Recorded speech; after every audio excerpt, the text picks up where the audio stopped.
On this episode of the Ask Mike Reinold Show, we talk about restoring symmetry in an asymmetrical sport. The Ask Mike Reinold Show. Helping people feel better, move better, and perform better.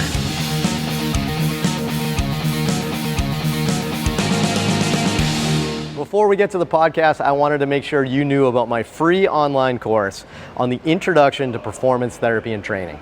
If you want to learn how to get started optimizing and enhancing performance, this is the course for you. Head to mikereinold.com/performance. Welcome back, everybody, to the latest episode of the Ask Mike Reinold Show. I just wanted to pause and make sure Dave was good before we continued with the rest of the introduction. No further questions, Your Honor. If you heard last episode, but welcome everybody. We're here answering your questions. Anything you want to talk about, physical therapy, sports performance, career advice, anything you want to talk about, we're here for you. Head to mikereinold.com, click on that podcast link, and you can fill out the form to ask us questions. Let's see. I'm here today with Lenny Macrina, Jonah Monlock, Mike Scaduto, Dan Pope, Dave Tilley, and Kevin Coughlin. And Len, who do we have for students today? What do we got? Let's get back to the students. We have some lovely students. We have 6 of them right now, which is a little bit more than normal, but that's okay. We love them all. We have Nancy Kuhn from Mary Baldwin University in the beautiful state of Virginia. Courtney Cambarellis from Dewville in upstate New York, also known as the Buffalo area. We have Danielle Rankin. All right, you ready? From Franciscan Missionaries of Our Ladies in Louisiana. We have Tommy Geeson. Well, we actually have cumulatively Tommy John, Tommy Geeson, and John McDonald.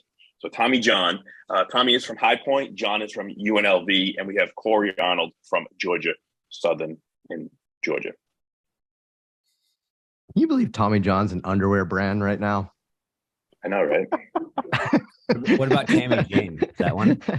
Does the baseball pitcher Tommy John, is he flattered by this, or is he like, what the hell is happening? Okay. Let's get back on track again here. This is our worst series of podcasts ever. All right, what do we have for a question today? Who's up today? John, you look like you're in pole position. What do we got? All right. Rachel from Hong Kong asks, is it important to restore symmetry in unilateral sports? I know it probably does not make sense to promote asymmetry, but in unilateral sports, in my opinion, sometimes the asymmetry is what defines elite athletes. Rachel, I love that question. We talk about that a lot, and I think you phrased it really well. I love how you expressed like your thoughts on it too, because it's really good. I'll start this off by telling a story. It was about, at this point in time, it was over 15 years ago. But I remember we kind of had a full staff meeting with our health and performance department in baseball. And, we started saying what can we do better to help with injuries in our athletes? And we started kind of, listing all like the potential asymmetries and things that they have. We sat there and we looked at it for quite a bit. And baseball is probably one of the most unilateral asymmetrical sports you could probably do. We looked at it a bit, and then, half of my team kind of started saying like, all right, well, here are the asymmetries. Let's say, what can we work on for each one? And we were kind of like starting a checklist, and I'm just sitting back thinking, and I said the same thing, Rachel. I looked at it and I'm like, well, wait a minute. This is what you need to perform their sport, right? This is what you need to actually excel. If we try to make them symmetrical, right, does that take away from it? So, I'll start off with that I remember thinking the same thing as you, Rachel, and there's a lot of people out there that don't work in sports that probably still harp symmetry, but, we're not really symmetrical, right? So, lots of avenues to kind of hit this from. Dave's probably, the more multi-dimensional athlete in terms of movement skills than we are, right? Like in general, everything's repetitive. Dave's making a face. You mean like me as a human, or the gymnast that I work with? No, the gymnast, not you. Gosh, yeah. Not you. No, but we do everything. We throw left, we run left, we swing left. We should just like run the bases backwards every other day. So like, just like the track in the gym, right? Like Monday, Wednesday, Fridays, we go to third base first instead of first. Anyway, so all right, who wants to tackle this one? Who wants to start and talk about this concept? Why don't we start with this? Maybe I'll try to lead the discussion a little bit. Are asymmetries normal or abnormal? Who wants to jump in? Normal. One at a time. Good. All right. So Dave says normal, right? As a human, are we asymmetrical or symmetrical? What do we, what's even that concept, right? I guess I'll jump in. Go ahead, Dan. I don't know. I think in general, there's obviously going to be asymmetry side to side, And I think right now it's kind of hot to say that asymmetries maybe don't matter, right? In sports. But I think to Mike's point, it's going to depend very highly on your sport, right? I think the sports that I'm involved in, they're very sagittal plane and they're not unilateral, right? You squat with two legs, bench press with two legs, Olympic lifts, you use two legs, two arms at the same time. And being symmetrical is actually pretty important for completing the lifts well, right? So if you're an Olympic weightlifter and you're super stiff on one shoulder or super stiff on one ankle, it's going to screw things up and down the chain, which may have some sort of impact on A, injury, B, performance, right? So, do asymmetries matter in certain sports? Definitely. And then in others, maybe the asymmetry is good, right?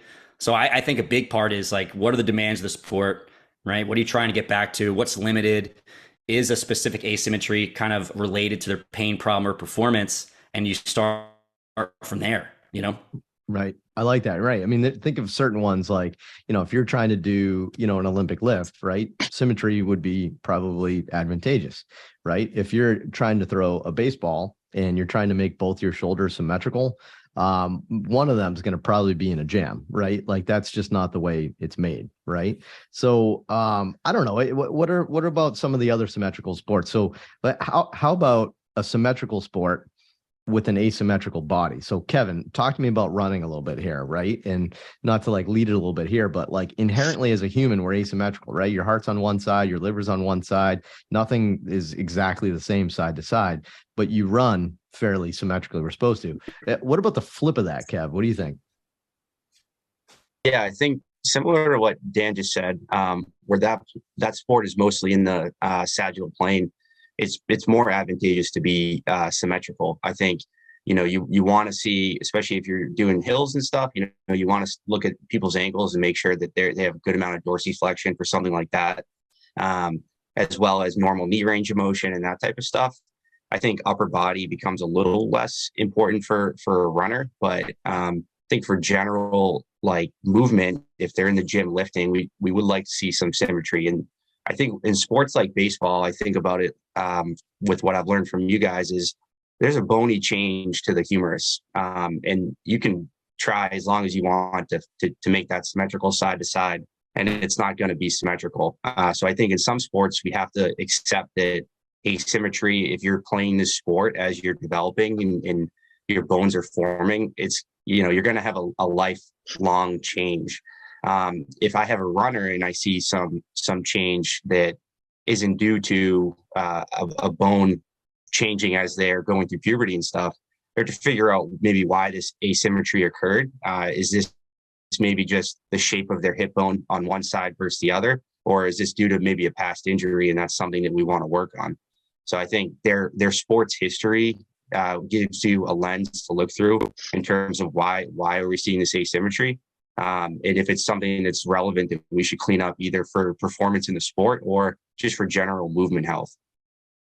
That's awesome. I'm young enough to remember I'm young enough to remember as a PT, us trying to make baseball players symmetrical, as Mike mentioned, and we tried it because the whole GERD phenomenon was out there, and it's internal rotation deficit for those that are not familiar, not esophageal reflux disease.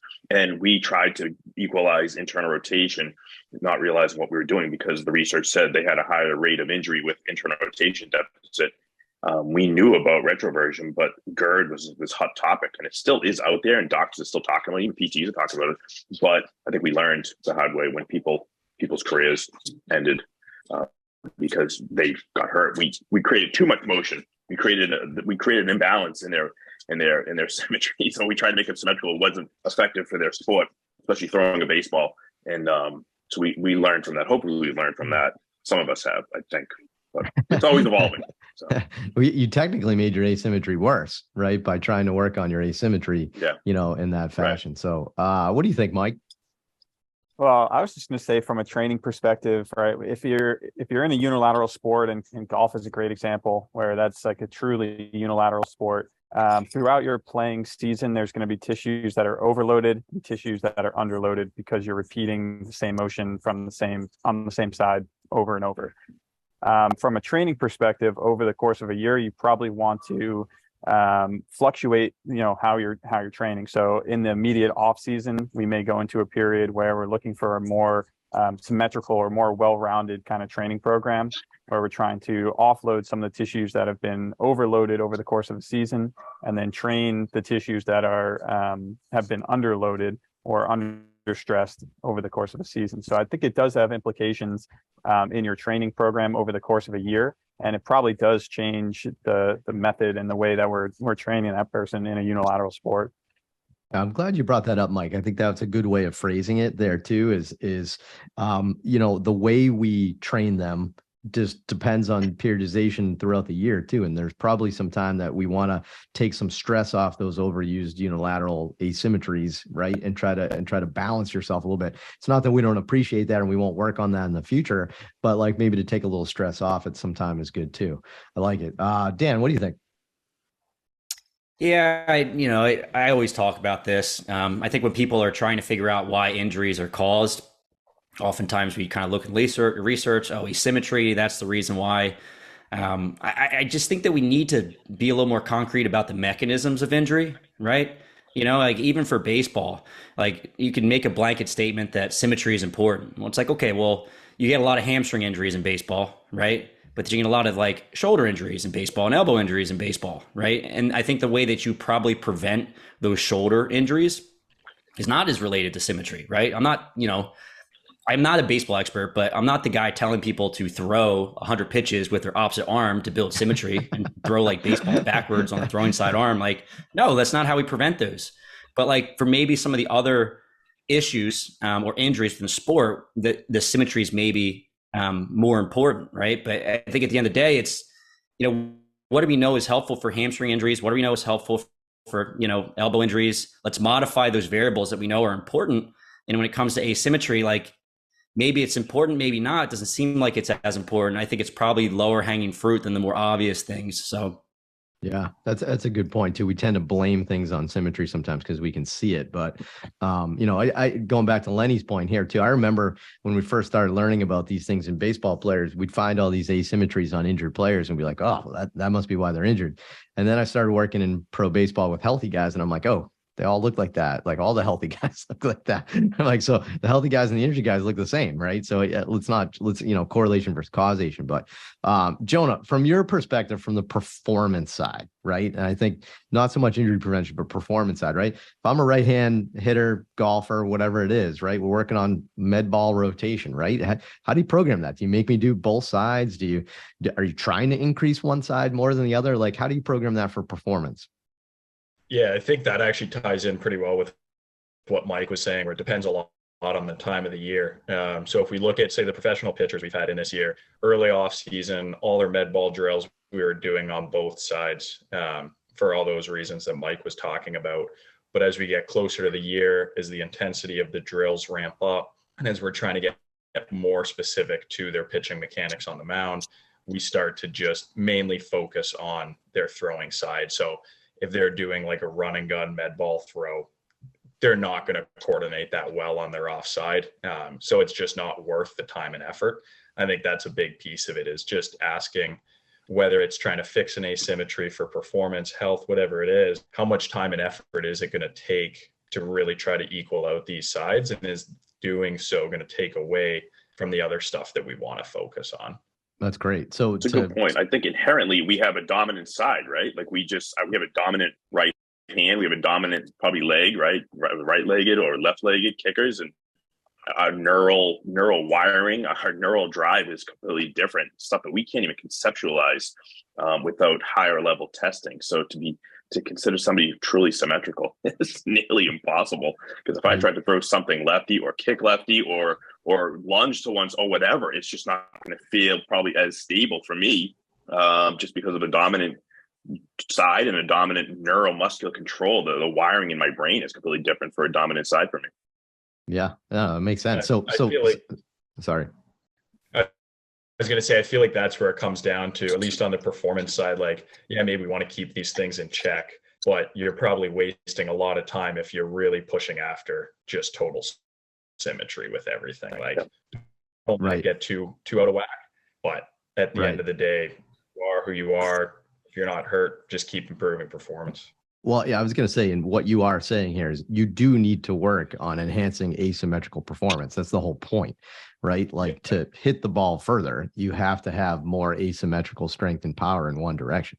So, right. I that makes sense. So, Rachel, I hope that helps. I think we answered your question. I think we agree with you, but hopefully we added a little bit more color to that, right? Where, you know, how we approach that, because I think we agree with you. I think we see the dilemma, but I do think that there's a way that we can do it, you know, periodized that might be a little bit more effective. So great question. If you have a question like that, head to MikeReinold.com, click on that podcast link, and we will keep answering. Please rate, review, subscribe on Apple, Spotify, wherever you listen to your podcast, and we'll see you on the next episode. Thank you.